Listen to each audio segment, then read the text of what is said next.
Bonjour, 17 juin 2024, exercice de géométrie dans l'espace. Dans le descriptif de la vidéo, vous aurez un lien pour avoir l'énoncé et le corriger en format PDF, un lien vers le site de la PMEP pour avoir des sujets de bac et des corrigés, un lien vers mon blog où vous pouvez trouver divers documents et notamment les sujets et corrigés des années 2021, 2022, 2023. L'exercice 1 du sujet de bac S Liban juin 2017. On considère un cube ABCDEFGH d'arête 1. L'espace est rapporté au repère orthonormé D, vecteur DA, vecteur DC, vecteur DH. Alors, il va donner une figure. D est l'origine du repère, le vecteur DA c'est le vecteur qui dirige l'axe des abscisses, le vecteur DC dirige l'axe des ordonnées, DH dirige l'axe des côtes. Partie A, question 1, montrer que le vecteur DF est normal au plan EBG. Question 2, déterminer une équation cartésienne du plan EBG. Question 3, déduire les coordonnées du point I, intersection de la droite DF et du plan EBG. On démontrera de la même manière que le point J, intersection de la droite DF et du plan AHC, a pour coordonnées 1 tiers, 1 tiers, 1 tiers. Partie B, à tout réel X de l'intervalle 0,1 fermé en 0 fermé en 1, on associe le point M du segment DF tel que vecteur DM égale X vecteur DF. On s'intéresse à l'évolution de la mesure θ en radian de l'angle EMB lorsque le point M parcourt le segment DF. Question 1, que vaut θ si le point M est confondu avec le point D, avec le point F.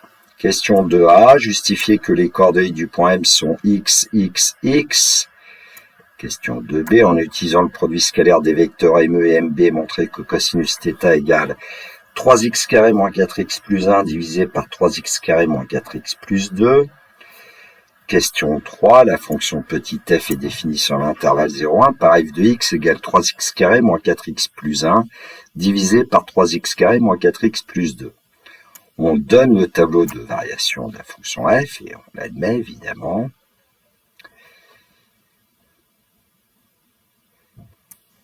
Petit a, pour quelle position du point M sur le segment DF le triangle MEB est-il rectangle en M? Petit b, pour quelle position du point M sur le segment DF la mesure de l'angle θ est-elle maximale? Correction partie A, question 1, montrer que le vecteur DF est normal au plan EBG. Alors, vu le repère qui a été donné, le point D a pour coordonnées 0, 0, 0, le point F a pour coordonnées 1, 1, 1, et donc ici, évidemment, le vecteur DF a les mêmes coordonnées que le point F, c'est-à-dire 1, 1, 1. Le point E a pour coordonnées 1, 0, 1, et le point B a pour coordonnées 1, 1, 0. Donc, on peut trouver les coordonnées du vecteur EB, on utilise la formule, pour l'abscisse xb moins xe, 1 moins 1, ça donne 0.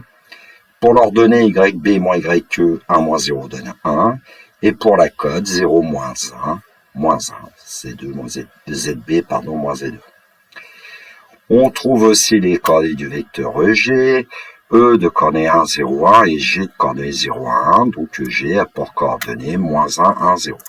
Alors en fait, pour montrer que le vecteur DF est normal au plan EBG, on va démontrer que le vecteur DF est orthogonal aux vecteurs EB et EG qui ne sont pas collinaires. Il y a d'autres choix possibles pour avoir deux vecteurs non collinaires du plan EBG. J'ai choisi les vecteurs EB et EG. On calcule le produit scalaire du vecteur DF et du vecteur EB. Produit des abscisses, 1 fois 0, plus produit des ordonnées 1 fois 1, plus produit des cotes 1 fois moins 1. On trouve 0 plus 1 moins 1, c'est-à-dire 0. Comme le produit scalaire des vecteurs DF et EB est égal à 0, on peut dire que le vecteur DF est orthogonal au vecteur EB.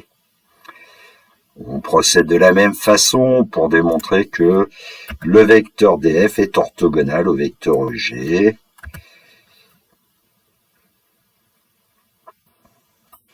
Le produit scalaire des vecteurs DF et EG, produit des abscisses, plus produit des ordonnées, plus produit des cotes, moins 1 plus 0, ça donne à nouveau 0. Donc le produit scalaire étant nul, les vecteurs DF et EG sont orthogonaux. On rédige un peu. Le vecteur DF est orthogonal aux deux vecteurs non collinaires EB et EG, donc le vecteur DF est normal au plan EBG. Question 2, détermine l'équation cartésienne du plan UBG. Maintenant, on sait que le plan UBG a pour vecteur normal DF de coordonnées 1, 1, 1, et on sait qu'il passe aussi par le point E de coordonnées 1, 0, 1. On aurait pu choisir B ou G, mais je choisis E. C'est mon choix, comme disait Evelyne Thomas. Le plan UBG a donc pour équation 1x plus 1y plus 1z égale 1xe plus 1ye plus 1z2. Alors, les coefficients devant x, y, z sont les coordonnées du vecteur DF. Donc, on obtient x plus y plus z égale 1 plus 0 plus 1. Et donc, une équation cartésienne du plan UBG est x plus y plus z moins 2 égale 0. Question 3, on déduit les coordonnées du point I, intersection de la droite DF et du plan UBG. Alors très souvent, dans les sujets de bac, on vous demande une représentation paramétrique de la droite DF. Et avec cette représentation paramétrique et l'équation cartésienne que vous avez du plan UBG, vous trouvez les coordonnées du point I. Alors ici, on va voir que quasiment, on va obtenir une représentation paramétrique de la droite DF, même si on va pas le dire comme ça. Alors, le point I, il appartient à la droite DF, donc on sait d'après le cours que les vecteurs DI et DF sont collinaires. Il existe un réalité tel que vecteur DI égale T vecteur DF. Et comme on sait que le vecteur DF a pour coordonnées 1, 1, 1, le vecteur DI a pour coordonnées T, T, T. Et comme le point D, c'est l'origine du repère, on a forcément le point I qui a pour coordonnées T, T et T. Donc, une représentation paramétrique de la droite DF, ça serait x égale t, y égale t, z égale t, t appartenant à R. Maintenant, on va exploiter le fait que le point I appartient au plan EBG, donc ces coordonnées vont vérifier l'équation dont on dispose, xi plus yi plus zi moins 2 égale 0. On remplace xi par t, yi par t, zi par t, on obtient 3t moins 2 égale 0, c'est-à-dire 3t égale 2, t égale 2 tiers, et du coup, le point I a pour coordonnées 2 tiers, 2 tiers, 2 tiers.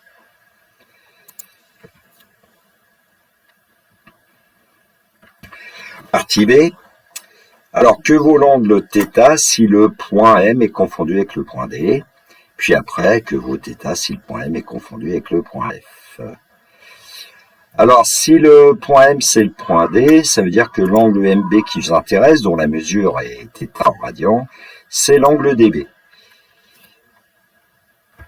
Alors, quand on regarde la figure, l'angle DB, on s'intéresse au triangle DB. ED est une diagonale du carré ADHE. EB est une diagonale du carré ABFE. Et puis, DB est une diagonale du carré ABCD, et puis comme ces trois carrés sont des faces du cube, ils ont le même côté, donc ça veut dire que ces trois longueurs ED, DB, BE sont égales, et donc le triangle DB est équilatéral, ce qui fait que l'angle DB a pour mesure pi sur 3 en radians.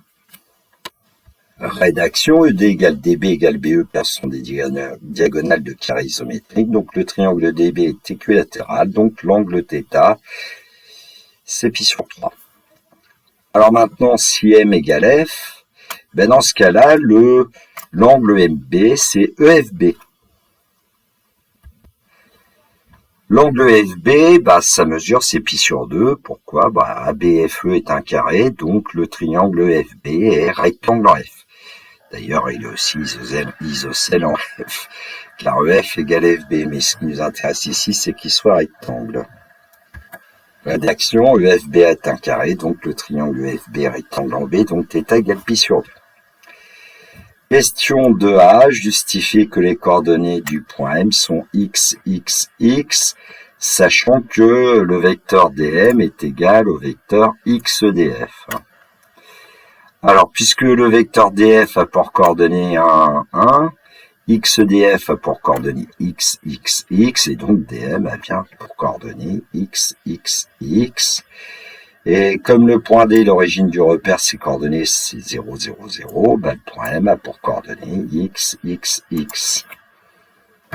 Question 2b, en utilisant le produit scalaire des vecteurs ME et MB, montrer que cosinus θ égale 3x carré moins 4x plus 1 divisé par 3x carré moins 4x plus 2. Alors dans l'énoncé original, on disait simplement de montrer cette égalité, et on disait on pourra utiliser le produit scalaire, mais enfin, c'est quand même plus pratique.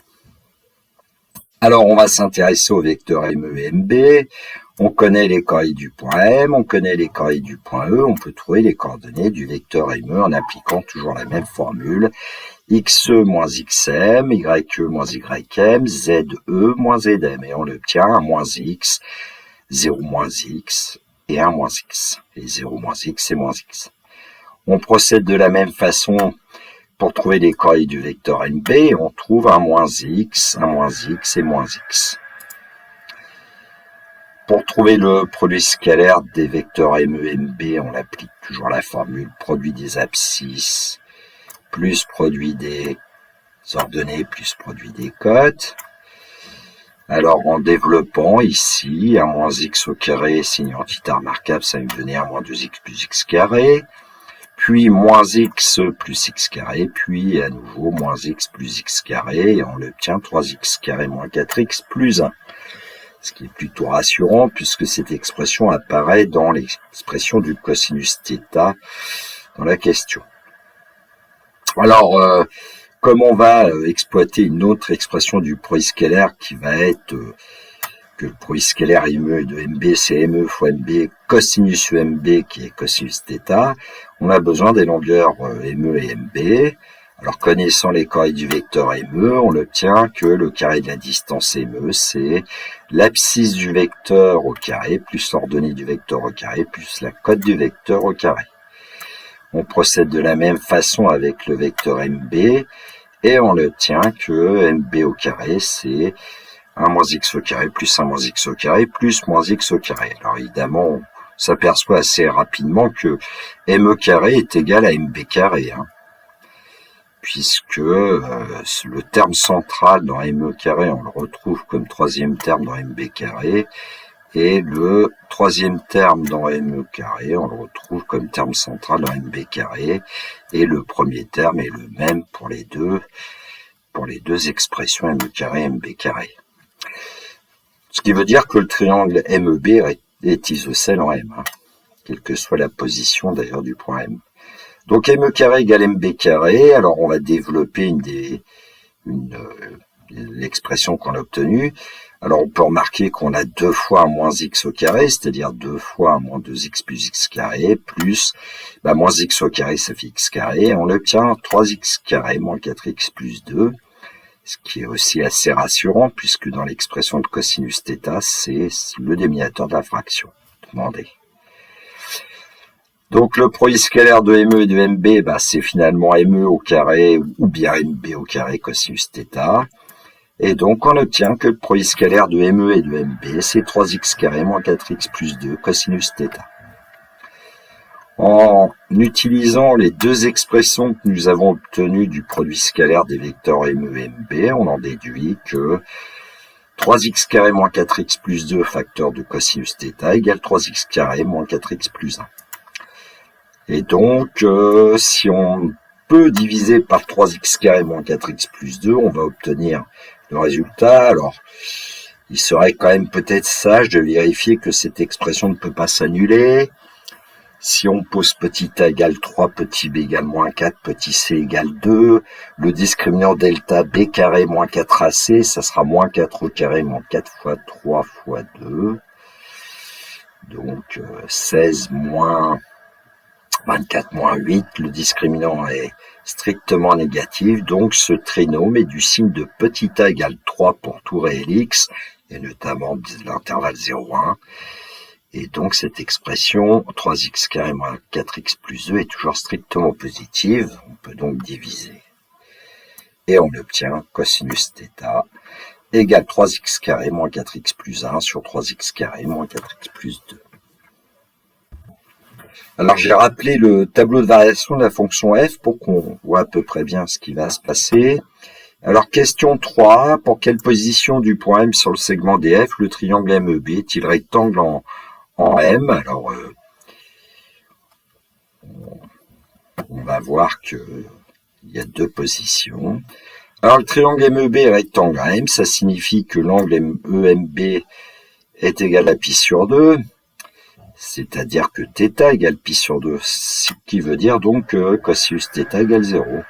Et d'après le tableau des variations de f, il y a deux valeurs qui annulent petit f. Il y a x égale 1 tiers, et puis 1. Donc on obtient x égale 1 tiers ou x égale 1, d'après le tableau des variations de f. Ce qui fait qu'en fait, on obtient le point M qui est soit le point J, soit le point F. Alors on l'avait déjà vu pour le point F que le triangle était rectangle. Conclu, le triangle MEB est rectangle M pour M égale J ou M égale F. 3b, pour quelle position du point M sur le segment DF la mesure de l'angle θ est-elle maximale? Alors θ est maximale, c'est seulement si son cosinus est minimal, parce que la fonction cosinus est décroissante sur 0 pi sur 2. Sur 0 pi aussi d'ailleurs.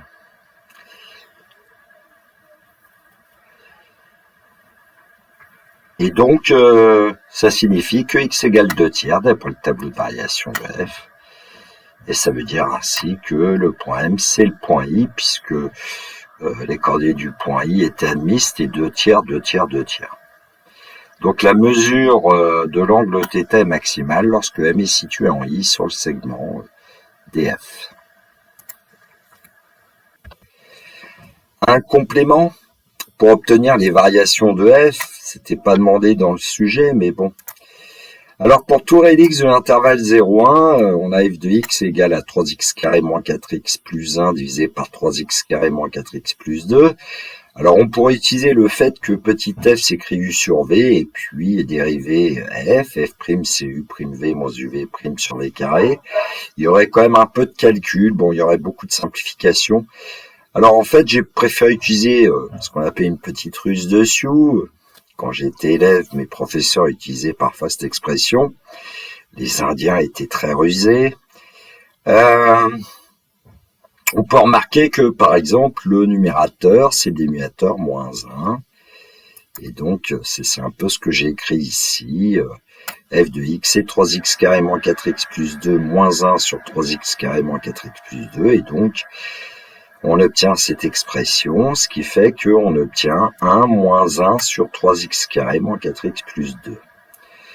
Alors pour dériver cette expression, 1, sa dérivée sera 0, il y aura à dériver quelque chose de la forme moins 1 sur u.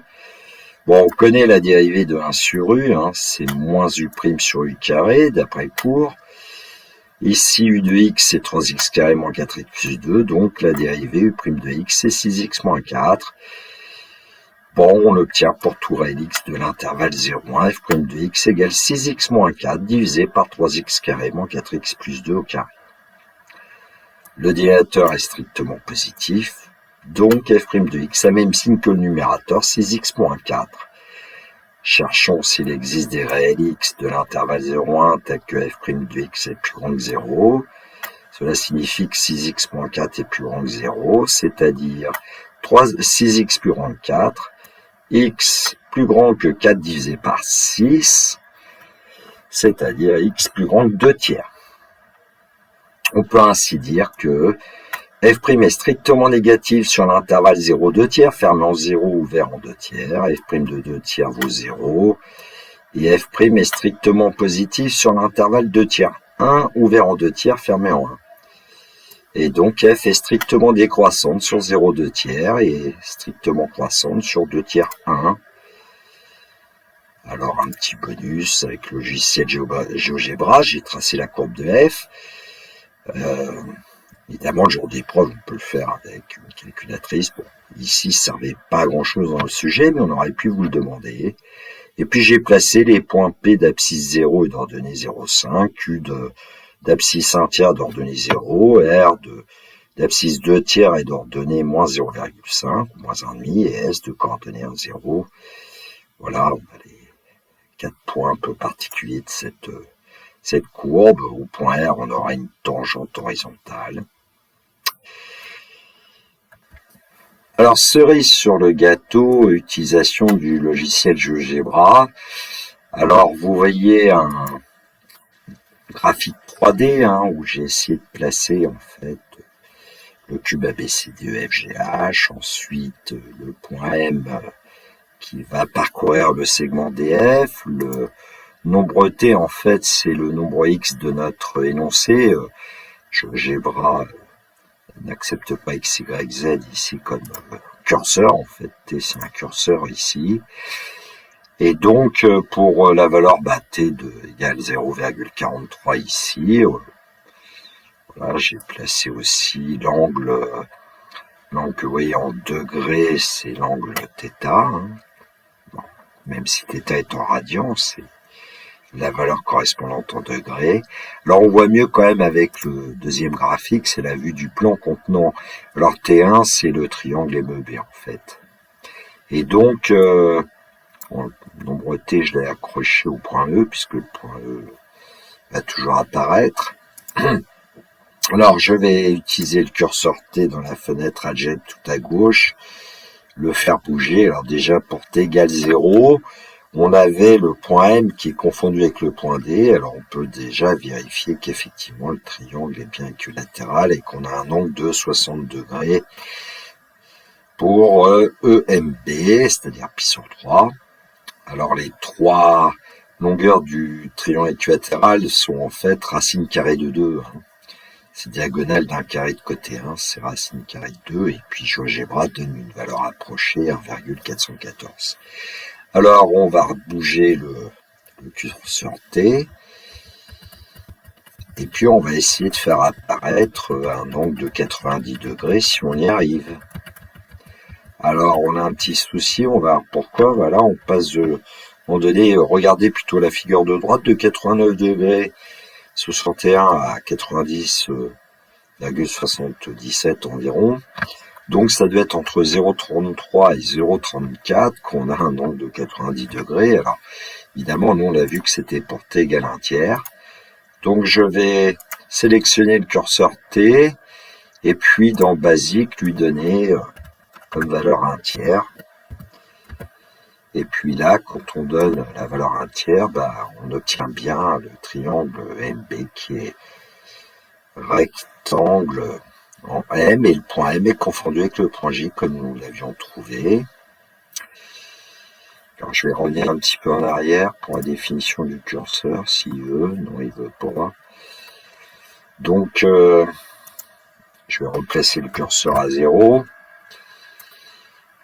Et puis, on va essayer de trouver la valeur de T pour laquelle l'angle θ est maximal. Alors pour l'instant, on s'aperçoit que l'angle augmente. Alors pour T égale 0,5, c'est une position un peu particulière pour le point M, puisque c'est le milieu de la diagonale DF du cube, donc c'est en fait le centre du cube, ce qui fait que on a le point M qui appartient au plan EBC aussi, EHBC.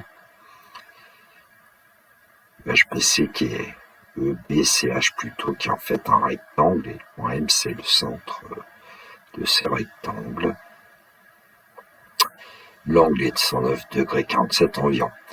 Alors, ce qui nous intéressait, c'était une valeur maximale. Alors, pour l'instant, on peut observer que l'angle augmente.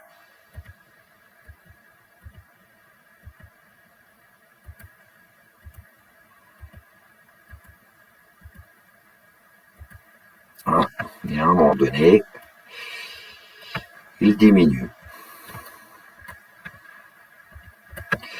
Donc, nous, on a trouvé pour 2 tiers. Donc, à nouveau, je vais remplacer la valeur de T par 2 tiers.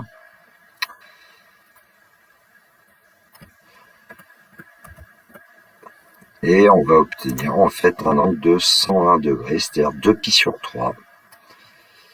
C'était pas demandé dans le sujet. Et puis, le point M est confondu avec le point I qui est apparu.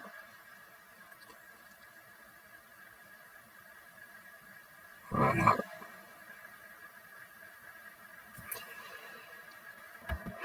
Alors pour T égale 1, on retrouve le point M qui est confondu avec le point F et le triangle FB qui est bien rectangle en F. Allez, pour le plaisir des yeux, une petite animation. Et, si on regarde plutôt la figure de droite, on va évaluer le nombre T.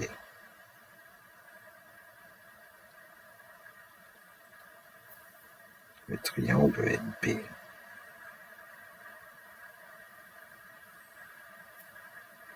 Ah, c'est beau les logiciels.